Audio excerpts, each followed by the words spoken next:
Bismillahirrahmanirrahim. Alhamdulillahi rabbil alamin, wassalatu wassalam ala asyrafil anbiya wal mursalin sayyidina maulana Muhammadin wa ala alihi wa sahbihi ajma'in. Qala al-musannif al-imam al-allamah al-habib Ahmad bin Zain bin Alawi al-Habsyi rahimahullah, nafa'ana bi'ulumih. Wa imadus salah wa ruhuha al-huduru wa tafahumu wa ta'zimu lillahi ta'ala wa raja'u bihi wal ikhlasu lah. Wa bil hadith inna allaha muqbilun ala al-musalli ma lam yaltafit, intaha. Fa kaifa biman yaltafitu biqalbih. Wa bil hadith aydan anna al-'abda idha qama ila as-salah rafa'a allahu al-hijab bainahu wa baina 'abdihi wa wajahahu biwajhihi al-karim. وقامت الملائكة من لدن منكبيه إلى الهواء يصلون بصلاته ويؤمنون على دعائه وأن المصلي لا ينثر عليه البر من عنان السماء إلى مفرق رأسه ويناديه مناد لو علم المناجي من يناجي ما التفت وأن أبواب السماء تفتح للمصلين وأن الله يباهي الملائكته wa anna allaha yubahi malaikatahu bi sidqil musalli ila akhir. Makna daripada kalam al-allamah al-habib Ahmad bin Zain bin Alawi al-Habsyi rahimahullah wa nafa'ana bi ulumih.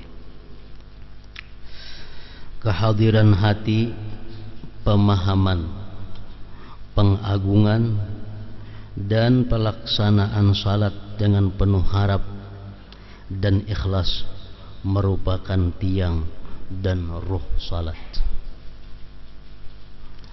Wa imadus salah wa ruhuha al-hudur wa tafahum wa ta'zim lillahi ta'ala wa raja'u ilaih wal ikhlasulah. Kehadiran hati, memahami apa yang dibaca, mengagungkan yang disembah dalam pelaksanaan salat, ditambah lagi dengan penuh harap dan ikhlas, merupakan tiang dan rohnya sembahyang, rohnya salat. Jadi kehadiran hati, pemahaman, pengagungan, penuh harap itu merupakan bagian daripada khusyuknya seseorang di dalam sembahyang. Sebagaimana telah disebutkan dahulu, Imam Al-Ghazali mengatakan bahwa sembahyang itu khusyuk, disebut khusyuk apabila orang yang sembahyang ini pertama hatinya hadir, kedua paham dengan apa yang dibaca, yang ketiga ada ta'zim, ada mengagungkan. Rasa mengagungkan itu ada sewaktu membaca bacaan. Yang keempat ada harap, ada takutnya. Yang kelima ada harapnya. Dan keenam ada malunya, malu kepada Allah. Jadi bila sembahyang itu terhimpun 6 perkara itu, maka sembahyang disebut adalah khusyuk ngarannya. Kehadiran hati maksudnya adalah hati kita hadir. Arti hati hadir itu hati kita berada di dalam tubuh kita. Maksudnya hati kita kadang melayang dari apa yang kita kerjakan. Jadi kita waktu mengucap Fatihah, hati kita benar-benar hadir bahwa kita sedang mengucap surah Fatihah. Waktu membaca surah, hati kita hadir bahwa kita ini sedang membaca surah. Waktu ruku, hati kita sadar, hati kita hadir bahwa kita ini sedang ruku. Waktu i'tidal, kita sadar, kita tahu, kita hadir bahwa kita ini sedang dalam i'tidal. Nah, seterusnya sampai salam. Itu ngarannya adalah hadirnya hati, kehadiran hati.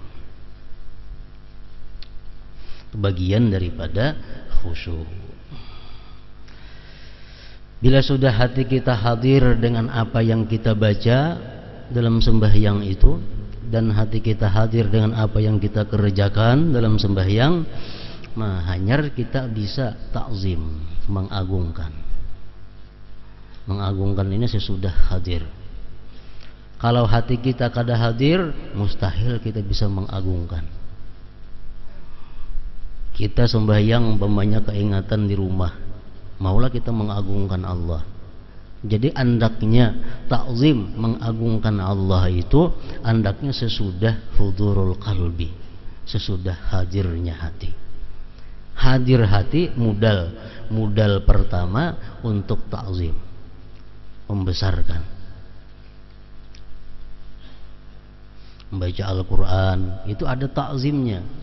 Dalam hati itu ada rasa membesarkan terhadap ini kalam Allah. Ruku kita menyembah kepada Allah, itu ada takzimnya, ada takzim. Lain hal kita membaca surat kabar. Kita membaca surat kabar, kita hadir hati, kita baca surat kabar. Tapi adalah takzimnya, kada merasakan takzim kita. Kenapa? Karena kita baca ini surat kabar.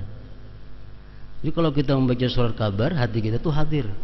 Hati kita hadir, kita baca itu Quran, surat kabar. Tapi di situ kada ada takzim. Lain hal kita membaca Al-Quran. Nah, kalau kita baca Al-Quran, hati kita hadir dengan apa yang kita kata, di situ ada takzim. Ada rasa membesarkan bahwa ini adalah kalam Allah Subhanahu wa ta'ala. Itu artinya pengagungan.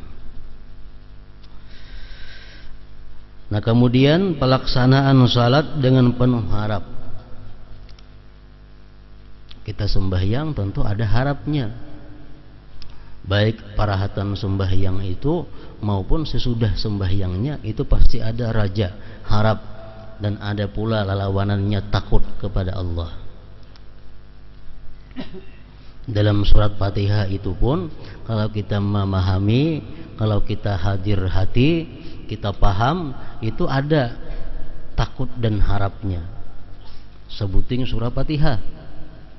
Di waktu kita membaca Ar-Rahmanir Rahim, itu adalah hati kita paling nyaman, hati kita paling gembira, hati kita berbunga-bunga begitu kita mengucap Ar-Rahmanir Rahim, bahwa Allah itu maha pengasih, Allah maha penyayang. Artinya orang zat yang sedang aku sembah ini, zat yang sedang aku munajat ini, zat yang sedang aku minta ini, orangnya maha pengasih, maha penyayang. Nah, bila kita menyadari bujur makna Ar-Rahmanir Rahim, mau kada mau kita pasti ada harapnya, harap disayangi Allah, harap dikasihi oleh Allah Subhanahu wa ta'ala. Ar-Rahmanir Rahim. Jadi kada aneh orang-orang dahulu ada yang mengulang-ulang sampai 70 kali kalimat Ar-Rahmanir Rahim itu. Kenapa? Karena merasa begitu nikmatnya, begitu nyamannya mengucap Ar-Rahmanir Rahim itu. Ar-Rahmanir Rahim, Ar-Rahmanir, diulang-ulang. Karena itu menambah kenikmatannya. Nah, begitu kita mengucap Maliki Yaumiddin, itu sudah berubah hati kita. Kenapa? Karena Maliki Yaumiddin itu artinya adalah raja pada hari kiamat nanti. Raja pada hari kiamat nanti. Setiap kita mendengar kalimat raja itu, raja di hari kiamat, itu hati kita pasti ada perasaan takutnya. Karena kita akan dipanggilnya kaina oleh raja itu, kita nantinya akan dimintai tanggung jawab oleh raja itu. Nah, ada takutnya, ada haibah atau ada khauf yang tersimpan dalam Maliki Yaumiddin. Jadi sembahyang itu adalah beberapa irama. Kadang-kadang hati kita takut, kadang-kadang hati kita ini harap, kadang-kadang hati kita nyaman, kadang-kadang hati kita sakit. Itu perjalanan di dalam sembahyang.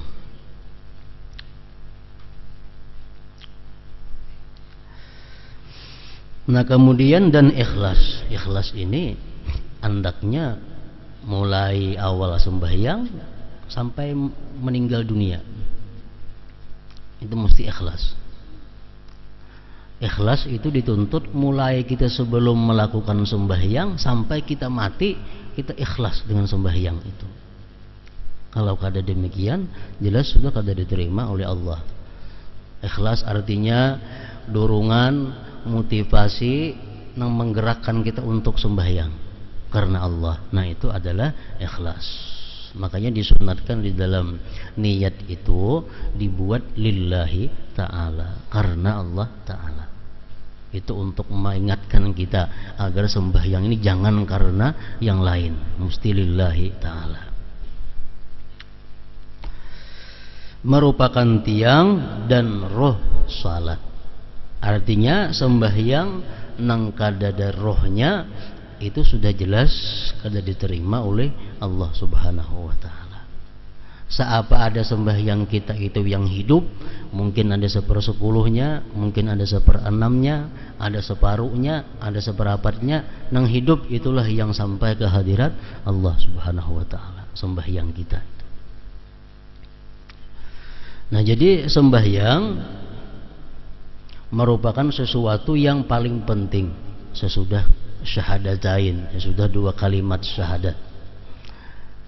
Ini pembahasan mengenai sembahyang ini mesti rinci, mesti panjang lebar, dipahami bujur-bujur tentang syarat-syaratnya sah sembahyang, syarat-syarat sembahyang itu bisa diterima Allah, mesti kita dalami. Karena sembahyang ini adalah utama. Awal-awal yang dihisap Allah pada hari kiamat, nang dikontrol amal kita ibadah sembahyang. Sebelum Allah menghitung puasa, zakat, yang lain-lainnya, yang pertama dilihat adalah salatihi, sembahyangnya seorang hamba itu. Bila sembahyangnya bagus, yang lain itu menggiring menjadi bagus.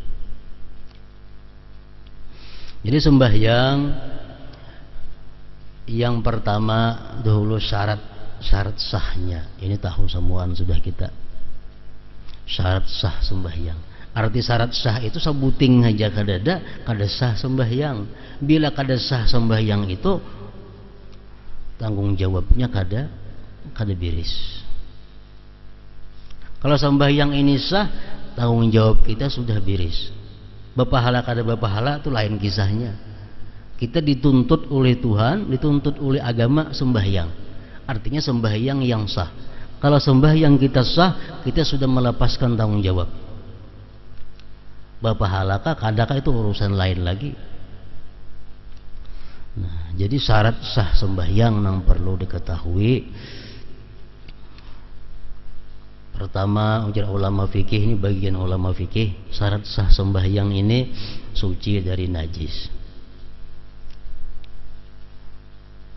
Tempat, pakaian, badan.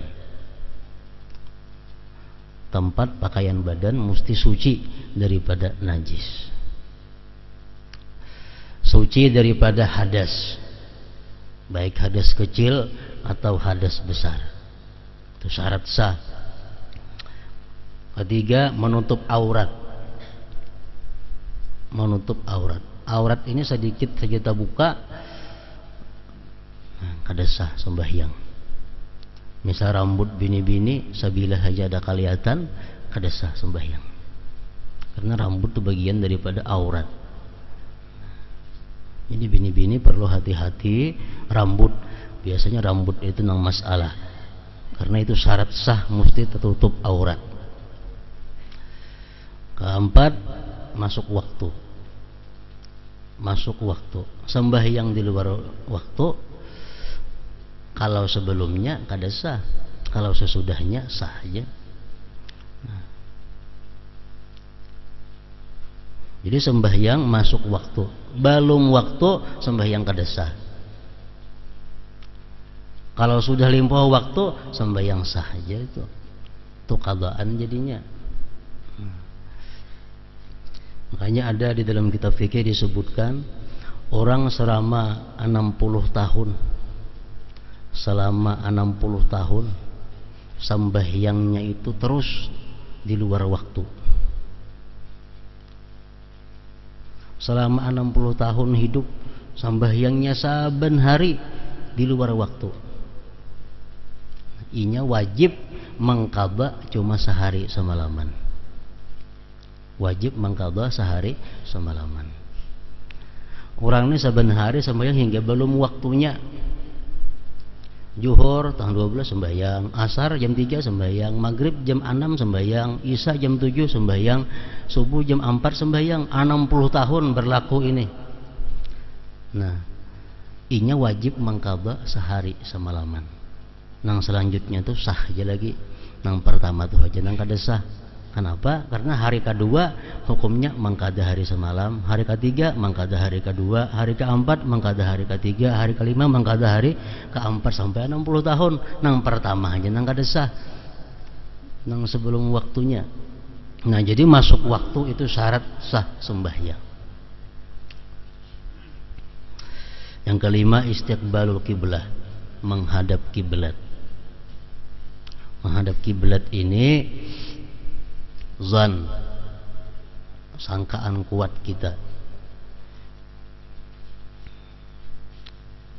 Dada kita ini arahnya ke Baitullah. Kita sangkaan kita kuat bahwa dada kita ini adalah ke arah Ka'bah. Untuk mengetahui kayak apa itu diperlukan kompas. Ada kawat terawahan, ada kompas. Nah, bila kompasnya ada, ukasana arah. Kalau kita kawa mengambil sangkaan kita kuat bahwa dada kita ini arahnya ke kiblat Ka'bah. Yang keenam, al-ilm bi kaifiyatis shalah, mengetahui cara sembahyang. Artinya mengetahui cara sembahyang ini adalah kawa membedakan yang mana rukun, yang mana kada rukun. Nah, jadi orang nang sembahyang itu syarat sahnya juga mengetahui nang mana nang rukun, nang mana kada rukun. Kunut rukun kah? Tahunya. I'tidal rukun kah? Tahu. Tasyahud awal tu wajib kada? Tahu. Tasyahud akhir ingat mana batasnya nang wajib? Tasyahud awal ingat mana batasnya? Tasyahud akhir bintang mana batasnya? Fatihah wajibkah? Surah wajibkah? Nah, itu mesti tahu. Mesti tahu itu. Amunnya kada tahu, kada sah sembahyangnya. Walaupun pas, walaupun bujur. Amunnya meyakini jadi semuaan gawi yang sembahyang itu wajib, nah sah aja itu. Sah aja. Atau ujarnya gawi yang sembahyang tuh ada nang sunat, ada nang wajib. Aku kada tahu nama nang wajib, nang sunat, sah aja juga itu. Cuma kada tahu ya mana kan nang wajib, nama nang rukun, nama nang kada, aku kada tahu. Tapi aku yakin dalam sembahyang tuh ada rukun, ada nang kada. Membedakan kada kawa. Nah, itu sah aja juga kalau demikian pendapatnya, ya etikatnya. Kada tahu. Amun ditakuni orang, jurang kono tuh rukun lah. Rukun berarti kada sah ngarannya itu. Nah, jadi kau membedakan nama rukun, nama kada, itu termasuk syarat sah juga. Amunnya talamah sedikit, sah juga dianggapnya rukun semuaan. Atau jarinya ada rukun, ada kada, cuma kau kada tahu membedakan, ayo juga. Mengetahui cara-cara sembahyang. Yang ketujuh, ijtinabul mubtilat, menjauhi hal-hal yang membatalkan sembahyang. Nah, mesti tahu sembahyang itu apa-apa yang membatalkannya. Bila kada tahu pembatal sembahyang, nah kada kawasah sembahyangnya. Kenapa? Karena barangkali kita gawi yang membatalkan.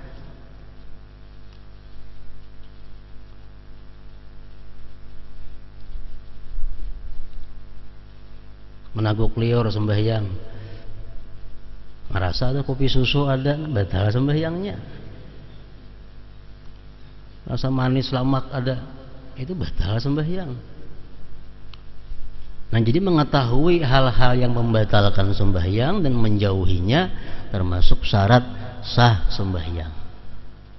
mun kada tahu membatalkan napa-napa kada tahu bah kada sah sudah sembahyangnya. Kemudian fi'lul arkan, melakukan rukun-rukun sembahyang. Nah itu syarat sahnya sembahyang. Bila kita lakukan yang demikian tadi, sembahyang kita sah.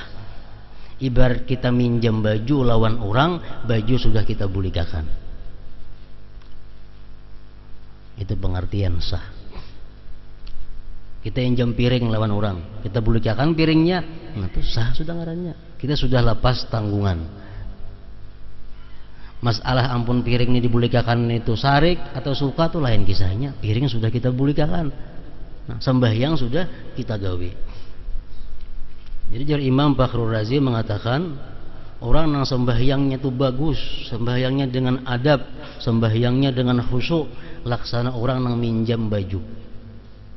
Minjam baju dipakai, tuntong makai, ditapasakan, dilipatakan, digusok, diharumi, hanya diatarna orangnya. Nah suka ada orangnya, suka mat baju bersih pada asal. Amun kita minjam baju lawan orang, dipakai, ditapasakan kada, bajunya berigat-rigat, batimbay pulang mau unjuk, kayak apa gara-gara ampun baju. Nah kayak itulah sembahyang contohnya.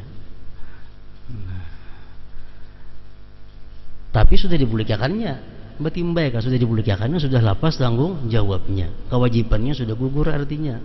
Masalah ampun baju itu karena kada menjami lagi itu lain kisahnya. Nah, syarat sah sembahyang. Nah kemudian sesudah syarat sah itu kita ketahui, nang kada kalah pentingnya lagi adalah syaratul qabul, syarat diterima sembahyang. Syarat diterima sembahyang ini ada sifatnya dilakukan sebelum sembahyang, ada dilakukan parahatan sembahyang. Ini supaya diterima sembahyang. Supaya sembahyang kita ini diterima, ada hal-hal yang kita lakukan sebelum sembahyang, ada yang parahatan sembahyang. Nang sebelum sembahyang napa? Pertama tobat. Tobat.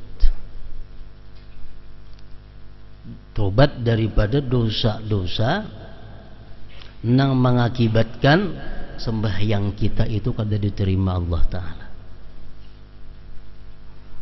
Di dalam hadis beberapa macam, banyak dosa-dosa yang bila kita lakukan itu, kita kada tobat, sembahyang kita kada diterima Allah.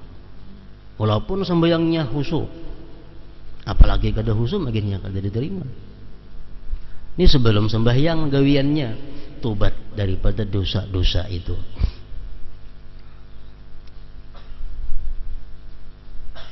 Pertama, yang sering kali disebut di dalam hadis Rasulullah yang menyebabkan sembahyang kita ini kada kawat terangkat, musaramah. Musaramah ini artinya bermusuh-musuhan antara orang Islam, kada betagur sapa lebih daripada 3 hari. Antara orang Islam kada betagur sapa, bermusuh-musuhan lebih daripada 3 hari. Bermusuh-musuhan artinya lain lawan orang memusuhi. Ini sama, melawani. Orang memusuhi, kita melawani. Nah itu artinya musaramah. Di dalam ilmu saraf, bila timbangannya musaramah itu, timbangan mufa'alah itu kedua-duanya, maka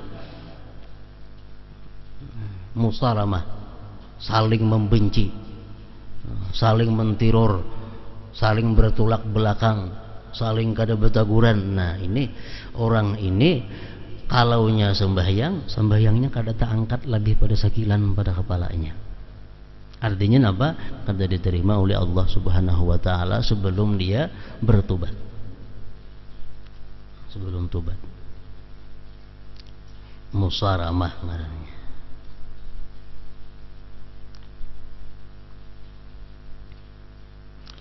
Yang kedua lagi, nang sembahyangnya kada diterima itu adalah imam nang makmumnya kada ketuju. Maksudnya makmum kada katuju ini mayoritas. Mayoritas makmum itu kada katuju si fulan itu jadi imam. Tapi hendak habis sorong jadi imam. Nah, misal di masjid tuh orang 10, 7 nang kada katuju. Paling-paling 3 nang kada katuju, anak sidin juga nang katuju tuh paling. Orang lain kada nang katujunya. Nah sidin itu sembahyang kada diterima.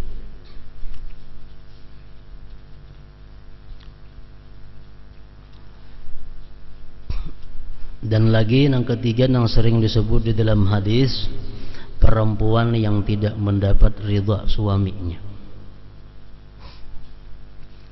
Bini-bini istri nang kada ridha, kada diridai oleh suaminya. Sebulan kada diridai, sebulan itu sembahyangnya prai. Arti prai kada dapat pahala dari Allah, kada diterima oleh Allah. Salasatun la tartafi'u salatuhum fawqa ra'sihi shibra rajulun amma qauman wa hum lahu karihun wa imra'atun batat wa zawjuha 'alaiha sakhit wa akhawani mutasarimani. 3 macam perkara ini yang sembahyangnya kada tak angkat, sekilan aja kada, apalagi sampai ke hadirat Allah. Orang jadi imam, makmumnya tadi kada katuju, perempuan nang lakinya benci, dan 2 saudara yang berbantah-bantahan. Jadi hendak sembahyang tobat dahulu itu. Amunnya ada bisa laki kawa dihubungi minta ridha lawan laki. Amunnya bertangkar lawan saudara tadi berbantah-bantahan. Amunnya orangnya ada di parak kawa datangi, amunnya kada niat dalam hati sudah damai. Termasuk nang ditolak oleh Allah juga sembahyangnya, walaupun kayak apa sembahyangnya, adalah sahibul bid'ah. Seperti yang kita jelaskan malam Selasa tadi, orang yang punya bid'ah, punya yang atikat bid'ah, atau punya perilaku bid'ah. Nah orang ini pun ditolak juga oleh Allah. Orang yang memakan makanan haram, orang yang memakai pakaian haram, walaupun 1/10 daripada nilai pakaian itu terdapat daripada dana duit yang haram, Allah kada berkenan menerima. Jadi kalau hendak sembahyang, dilepas dulu kalau pakaian itu kita tahu ini adalah pakaian yang mengandung yang haram. Atau kita ada makan makanan yang haram, kita tobat. Kita tobat kepada Allah. Kita kada hendak lagi mengulangi, namun mencuntan ampun orang, kita atarakan barangnya, atau kita minta halal kepada ampunnya. Selama kita kada minta halal terhadap barang cuntanan yang kita makan itu, nah sembahyang kita masih kada berkenan oleh Allah Subhanahu wa ta'ala. Termasuk lagi dalam hadis disebutkan gibah. Orang imbah manggibah, imbah manggibah sembahyang betubat kada, apa kada diterima Allah sembahyangnya. Sampai langit pertama aja ditolak oleh malaikat. Demikian pula orang yang namimah, orang yang anjur atar, orang yang sombong, orang yang ujub, orang yang durhaka kepada 2 orang tuanya, kalau kada minta ridha, itu amal sembahyangnya ditolak oleh Allah. Nah ini syarat sah. Dan banyak lagi dosa-dosa yang menyebabkan amal ditolak oleh Allah.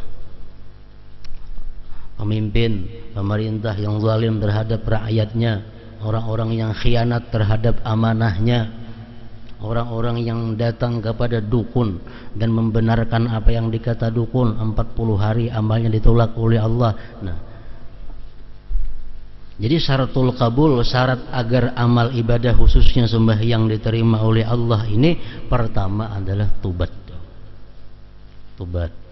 Makanya setiap sembahyang kita dianjurkan berwudu walaupun kada batal. Setiap hendak sembahyang dianjurkan berwudu walaupun kita kada batal, karena wudu itu adalah merupakan cerminan daripada tobat. Kita membasuh tangan, kita berharap lawan Tuhan diampuni dosa di tangan. Kita baku kumur, kita minta lawan Tuhan diampuni dosa-dosa di muntung. Nah, sampai kepala batis dibasuh. Jadi wudhu itu sebenarnya adalah cerminan daripada tobat. Dan doa berwudhu pun apa? Asyhadu an la ilaha illallah wa asyhadu anna Muhammadar Rasulullah. Allahumma ja'alni minat tawwabin wa ja'alni minal mutatahhirin. Jadikanlah aku, hai Tuhan, minat tawwabin, termasuk orang yang tobat kepada Engkau, dan orang-orang yang suci. Itu bacaan imbah berwudhu, supaya wudhu ini bukan hanya membersihkan zahir, tapi membersihkan juga terhadap batin kita. Jadi sebelum sembahyang tobat.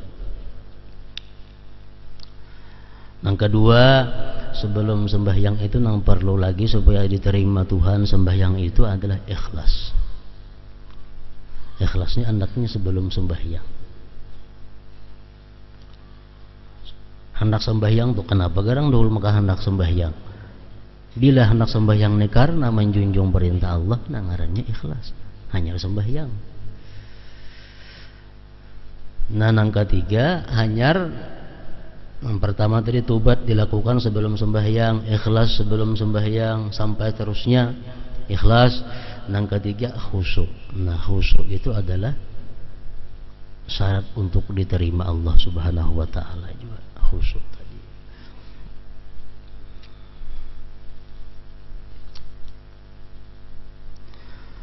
Nah, kehadiran hati, pemahaman, pengagungan, dan pelaksanaan salat dengan penuh harap dan ikhlas merupakan tiang dan ruh salat. Disebutkan dalam sebuah hadis, innallaha muqbilun 'alal musalli ma lam yaltafit. Sesungguhnya Allah menghadap kepada orang yang salat selama ia tidak menoleh. Hadis riwayat Abu Daud, Nasai, dan Malik. Lalu bagaimana kiranya dengan orang yang melakukan salat dengan hati lalai? Artinya di waktu kita sembahyang, Allah menghadapi kita dengan rahmatnya, dengan anugerahnya, selama kita kada berpaling daripadanya. Bila sudah kita menoleh, baik mata kita, baik anggota tubuh kita, nah itu sudah Allah Subhanahu wa taala berpaling juga. Berpaling juga. Allah terus menghadapi kita selama kita menghadapinya. Kalau kita berpaling, Allah pun berpaling juga. Jadi para ulama mengatakan, sesudah kita tahu syarat sembahyang sah, syarat sembahyang supaya diterima apa, nang kala-kala pentingnya kita mengerjakan sesuatu nang menunjang supaya amal sembahyang itu diterima oleh Allah. Termasuk awal waktu sembahyang ini termasuk menunjang supaya ibadah sembahyang ini diterima Allah. Karena walaupun sembahyang kita kurang khusyuk, sembahyang kita kurang bagus adabnya, tapi karena kita di awal waktu itu Allah bisa mempertimbangkan. Termasuk lagi sembahyang berjamaah ini termasuk nang mendorong diterima oleh Allah. Dalam beberapa kitab fikih disebutkan bahwa salah satu kenapa hikmahnya sembahyang berjamaah itu disyariatkan, karena kaum muslimin ini iman, Islam, dan kehusuan itu berbeda-beda, kada sama tingkatannya, kemurniannya kada sama. Khusyuk kita lawan khusyuk si A si B itu kada sama. Nah, dengan adanya sembahyang berjamaah itu, maka kalau ada orang nang khusyuk, ini bisa menutupi kepada nang kurang khusyuk. Imam kayaknya kada kah? Pembelakangan kah? Pemukaan kah? Inya sembahyang khusyuk, ada nang di sekitarnya di masjid itu nang kada khusyuk, bisa ditutupi berkahnya sampai kepada nang kada khusyuk. Nah, jadi sembahyang berjamaah termasuk menunjang untuk diterima oleh Allah. Artinya membuat pertimbangan. Ini orangnya sembahyangnya khusyuk kada, sembahyangnya beradab kada, nah makruh banyak juga. Tapi nya berjamaah, nah itu bisa lain lagi nilainya.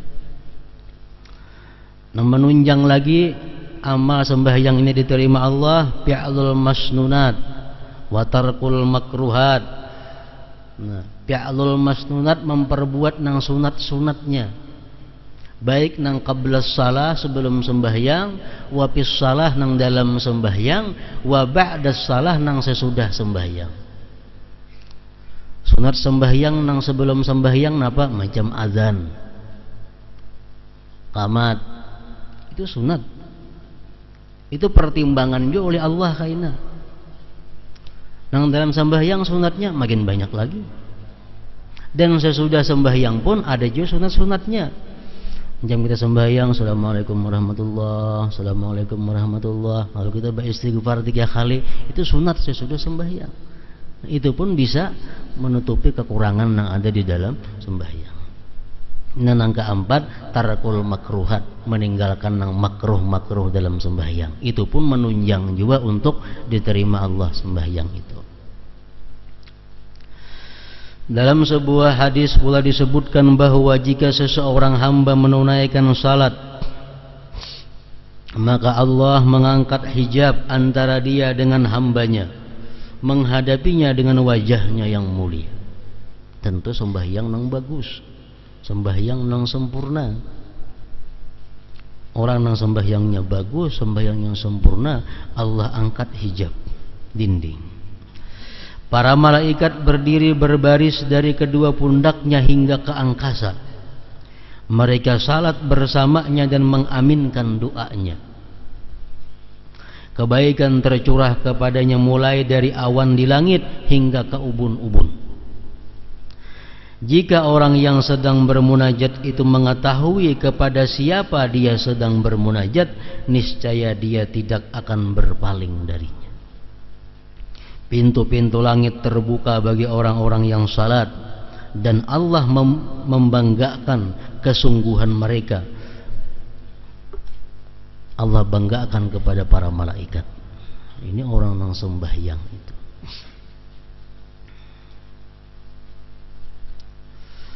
Dalam kitab At-Taurat tertulis, wahai anak Adam, jangan merasa lemah untuk salat dan menangis di hadapanku, karena aku adalah Allah yang sangat dekat dengan kalian, dan dalam kegaiban kalian akan melihat cahaya. Dikatakan bahwa jika seorang hamba melakukan salat 2 rakaat, maka 10.000 jenis malaikat yang tiap jenisnya terdiri dari 10.000 malaikat akan merasa heran dan takjub, dan Allah membanggakannya di hadapan 100.000 malaikat. Nah, ini orang-orang yang sembahyangnya tentu yang bagus, yang khusyuk tadi. Renungkanlah wahyu Allah Ta'ala berikut, qad aflahal mu'minun alladzina hum fi salatihim khashi'un. Sesungguhnya beruntung orang-orang yang beriman, yaitu orang-orang yang khusyuk di dalam salatnya. Walladzina hum ala salawatihim yuhafizun, dan orang-orang yang memelihara salatnya. Ulaika humul warisun alladzina yarisunal firdaus. Mereka itulah orang-orang yang akan mewarisi, yakni yang akan mewarisi surga Firdaus. Ini surat Al-Mu'minun mulai 1 sampai 11. Qad aflahal mu'minun, sungguh beruntung orang-orang yang beriman, ujar Tuhan. Beruntung orang-orang yang beriman. Orang beriman yang macam apa yang disebut Tuhan beruntung itu? Pertama, alladzina hum bi salatihim khashi'un, yang mana mereka itu dalam sembahyangnya khusyuk. Yang kedua, walladzina hum 'anil lagwi mu'ridun, yang mereka itu daripada hal-hal yang diharamkan mereka berpaling. Yang ketiga, walladzina hum lizzakati fa'ilun, mereka itu menunaikan, melaksanakan zakat. Walladzina hum li furujihim hafizun, orang-orang yang menjaga kemaluan mereka daripada hal-hal yang tidak halal. Menjaga kemaluan, memelihara kemaluan daripada hal-hal yang diharamkan Allah. Walladzina hum li amanatihim wa ahdihim ra'un, orang-orang yang menunaikan amanah mereka, baik amanah mereka yang dari Allah atau amanah sesama manusia. walladzina hum ala salawatihim yuhafizun, dan orang-orang yang memelihara sembahyang mereka. Nah, itu yang disebut Tuhan beruntung tadi. Balasannya apa? Ulaika humul warisun, mereka itulah orang-orang yang mewarisi. Mewarisi apa? Alladzina yarisunal firdaus, yang mewarisi surga firdaus. Hum fiha khalidun, mereka kekal di dalamnya. Firdaus ini a'lal jinan, surga yang paling tinggi. Imbah firdaus itu aras Allah Ta'ala aja lagi. Jadi surga yang paling tinggi adalah surga firdaus. Itu akan ditempati oleh orang-orang yang beriman, yang punya sifat demikian tadi. Dalam kitab Jami' Asbabil Khairat karangan Muhammad bin Abdullah bin As'ad al-Imrani, diriwayatkan dari Ibni Abbas radhiyallahu anhuma bahwa Rasulullah SAW bersabda, "Mathalu hadzal din kamathali syajaratil musmirah fil hadiqah, al-iman asluha was-salatu imaduha was-siyamu far'uha waz-zakatu nama'uha wal jihadu sanamuha wa husnul khuluq samaruha." Agama ini seperti sebatang pohon yang berbuah di dalam kebun. Akarnya adalah iman.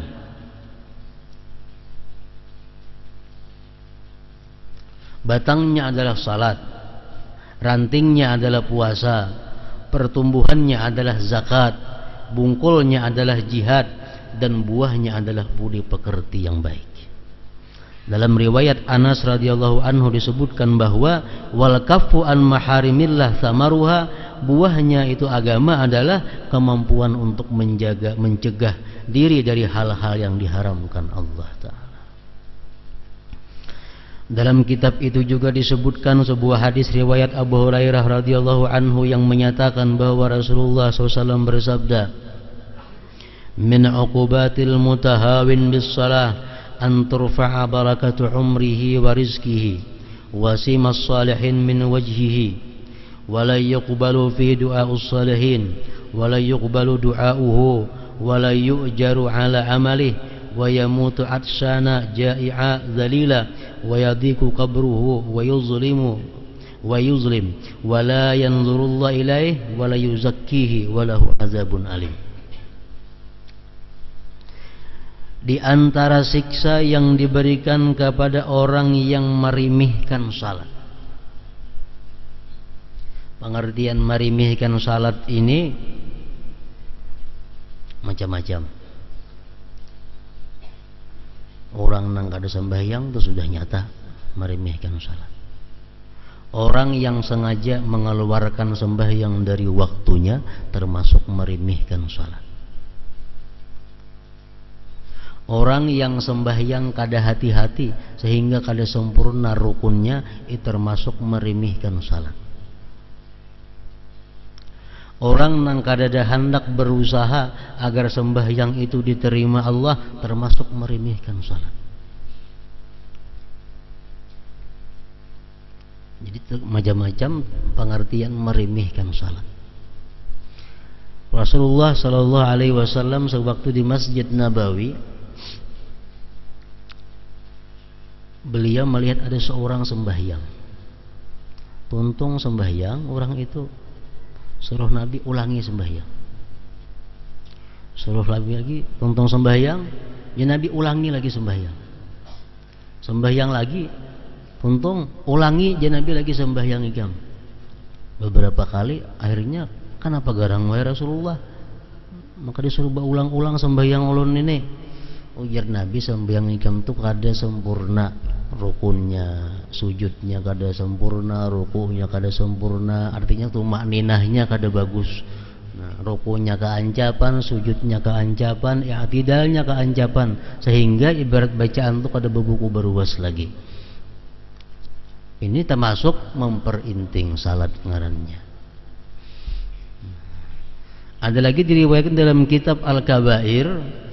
Nah, di situ disebutkan seorang laki-laki sembahyang dilihat oleh Rasulullah sembahyang, tuntung sembahyang, ulangi je Nabi sembahyang ikam.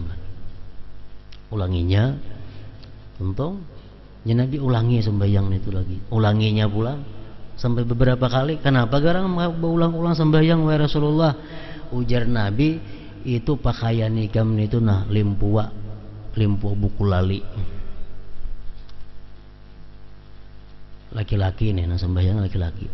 Gamis ikam tuh limpua buku lali.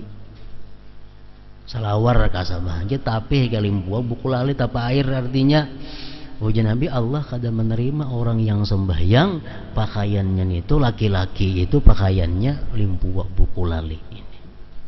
Nah itu termasuk juga syarat diterima sembahyang oleh Allah Subhanahu wa taala. Nah orang yang memperinting sembahyangku diterima kakada asa sembahyang aja itu ngarannya mutahawin bisalah. Yang penting sembahyang terima kakada, karena kalau kita punya prinsip demikian kita memperinting dengan sembahyang. Di antara siksa yang diberikan kepada orang yang meremehkan salat adalah sebagai berikut: dicabut keberkahan umur dan rezekinya. Umurnya kada berberkah. Artinya umur kada berberkah itu kayak apa? Umurnya itu banyak kosongnya daripada kebaikan. Umurnya itu lebih banyak dosanya daripada kebaikan. Itu ngarannya umur nang kada berberkah. Rezekinya kada berberkah. Rezeki nang kada berberkah kayak apa? Rezeki nang membawa kita kepada maksiat. Duit di kantong, duitnya nak maksiat aja mulanjakan. Nah itu duit nang kada berberkah. Ada pakaian, bila memakai baju ini tang hendak model maksiat aja gawen, itu baju kada ada berkahnya. Nah, orang nang meremehkan sembahyang tadi dicabut Allah berkah rezeki dan umurnya. Dihilangkan tanda-tanda kesalihan dari wajahnya. Dan kaum salihin, doa kaum salihin untuknya dan doanya sendiri tidak diterima. Orang-orang nang salih itu mendoakan inya kada mampan. Kan orang-orang salih itu berdoa,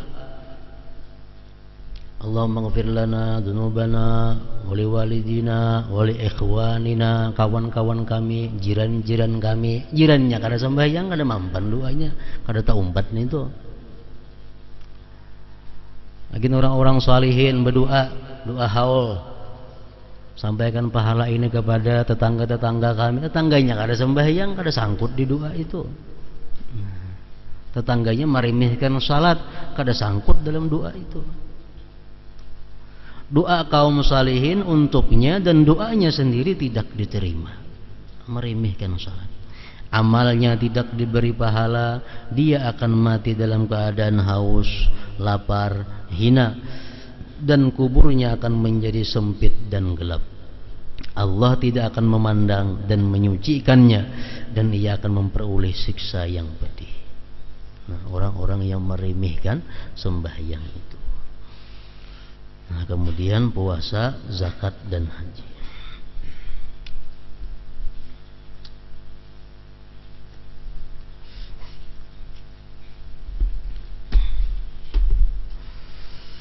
Dalam zikri fa'alam annahu la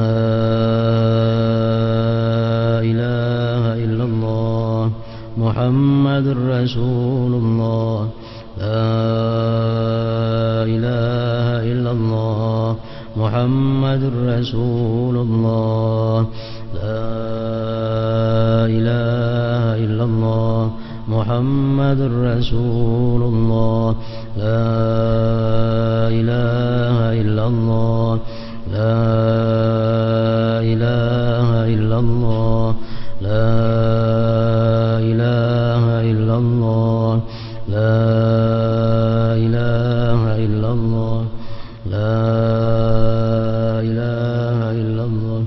Allahu Allah, Allahu Allah, Allahu Allah, Allahu Allah, Allahu Allah, Allahu Allah, Allahu Allah, Allahu Allah, Allahu Allah, Allahu Allah, Allahu Allah, Allahu Allah, la ilaha illallah, محمد رسول الله لا إله إلا الله محمد رسول الله لا إله إلا الله محمد رسول الله لا إله إلا الله الفاتحة.